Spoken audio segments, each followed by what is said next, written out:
მე ყოფილმა ჟავდებულმა რევაშანიძემ, რომელმაც რომ 28 წელი ციხის საკანში გავატარე. გარდა ამისა, მე მინდა ვაცნობო საზოგადოებას და ქართველ ერს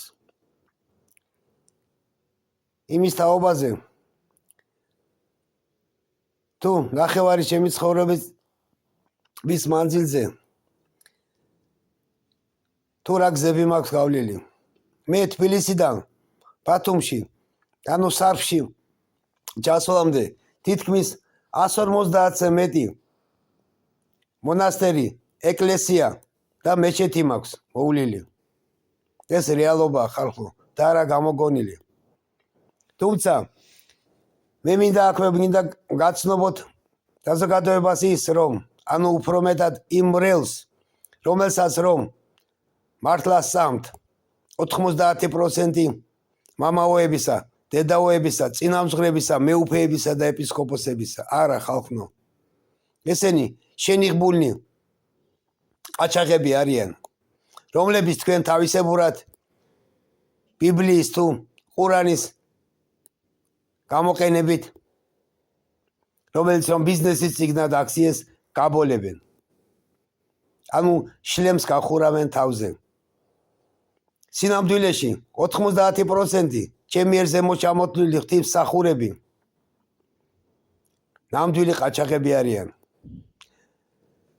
რომლებსაც რომ საერთოდ არ ანაღლებთ არც გაჭირებულების ბედი, არც დაქცეულების ბედი, არც აქცეულების ბედი და არც ბრმა და ყრუდ დარჩენილი ადამიანების ბედი. 10% ამ ქვეყანაში ჯერ კიდევ გყავს ღვთისმოწამენი, ღვთისმსახურნი და ღვთისმოშიშარნი. არ ვიცი, იქნებ ბრელს არ მოგეწონოთ ეს ჩემი ერთ გაჟღერებული ინფორმაცია. თუმცა მე კიდე ერთხელ ვიმეორებ, მე გახლავართ ყოფილი მჟავდებული რევაშანიძე, რომელიც ამჟამად ცხოვრობ დროებითი ღამის თავშესაფარში, ქალაქ ბათუმში, მამია ვარშანიძის 71 ნომერში. შეგიძლიათ მომინახულოთ, შეგიძლიათ შევხვდეთ ქუჩაში, თითქმის ყოველ დღე დავდივარ, ქარბუქია, წვიმაა თუ ქარიშხალი. თორემ მე ეს არც ქარიშხალი, არც ქარბუქი და არც წვიმა არ მაშინებს, რადგან მე ნახევარი ცხოვრება, ჩემი ნახევარი ცხოვრების ქარცეცხლში მაქვს გავლილი. ტანჯვა წამების მეტი არაფერი არ მინახია, მაგრამ ცხოვრებამ მაინც ვერ გამაბოროტა თქვენ დამსგავსად. მე მყავს ხედველობაში ის მეუფეები, ის ეპისკოპოსები, ის წინამძღვრები, ის დედაოები და მამაოები, რომლებსაც რომ თავიანთი თავი ღვთისმსახურებად მიაჩნიათ და ის ზოგიერთი ეგრეთ წოდებული მოლლაები, რომლებიც რომ მეჩეთებში თავს მუხამედ ფეიღამბერს უხრიან, სინამდვილეში კი ღვთისმსახურები კი არა, ბიზნესმენები არიან ხალხო. იქნებ დაეხმაროთ ქალაქ ბათუმში, ანუ ბენზეში, წმინდა დავითის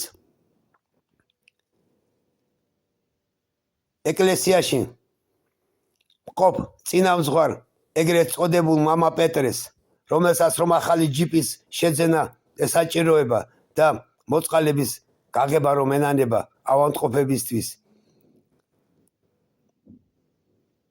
უსახკარო დარჩენილებისთვის და ლოთებისთვის. იქნებ დაეხმაროთ ბენზეში მცხოვრებმა მრევლმა მამა პეტრეს, ანუ წინამძღვარს წმინდა დავითის ეკლესიისა. ეს ხო არა ადამიანია და არა ღვთისმსახური მამაო, ანუ მამონტი, ნამდვილი მამონტია ხალხო. მე ამის პასუხისმგებელი ვარ. მე ის გავაფრთხილე, რომ მე შენ თაობაზე გავავრცელებ ამ ინფორმაციას და გავავრცელე კიდევაც. ასე რომ მე იმედი მაქვს, ყველა თქვენგანი თქვენ გულებში ჩაიხედავთ, კარგად გაანალიზებთ ამ ჩემი მიერ გაცხადებულ, ანუ გაჟღერებულ ინფორმაციას და შესაბამის დასკვნებს გამოიტანთ და სწორ ნაბიჯებს გადადგმავთ. და თუ მე ვტყვი ვარ, ღმერთმა მე დღესვე დამსაჯოს, ღმერთმა მე დღესვე ენა გამიხმოს, მიწა ჩასკდეს და დღესვე მიწაში ჩავარდი.